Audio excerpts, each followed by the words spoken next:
అమ్మా నమస్తే. నమస్తే అండి. అమ్మ మీ పేరేంటమ్మా? అనసూయమ్మ. ఏ ఊరమ్మా? అంగడిపేట.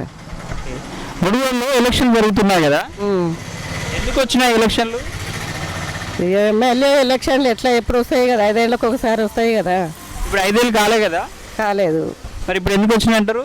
ఇప్పుడు ఎమ్మెల్యేలు కొంతమంది ఏమో ఇండ్ల నుంచి అండ్ల పోతురు, అండ్ల నుంచి ఇళ్ళకి వస్తురు, అది మనకు తెలియదు. వాళ్ళు రాజీనామా చేసుకుంటారంట. మేమేమో ఇంట్లోనే మేము ఉప ఎన్నికలు అంటే ఇంకా కేసీఆర్నే ఎన్నుకుంటున్నాం. కేసీఆర్ గారిని ఎందుకు ఎన్నుకోవాలనుకుంటున్నారు?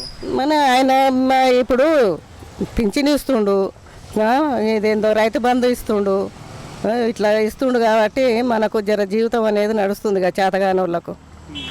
అందుకనే మేము అనుకుంటున్నాం అట్లా. ఆయనైనా చూసేయచ్చు, కార్యక్రమాలలో అయినా చూసేయచ్చు, ఆయన మాట్లాడడం వల్ల కూడా చేసేయచ్చు. ఇక్కడ ఎలక్షన్ సందర్భంగా మరి డబ్బులు పంచుతున్నారు ఏమన్నా?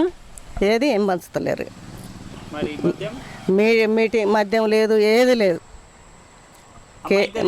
మాకు కేసీఆరే ఆయన చూసుకుంటుండు, ఎక్కడుండో ఏడుండో కానీ మాకైతే కనపడాడు. ఒకసారి వచ్చండి ఊరికి, అప్పుడు చూసినాం. ఇప్పుడు ఆయన పెట్టుడు ఆయనే, పోసుడు ఆయనే.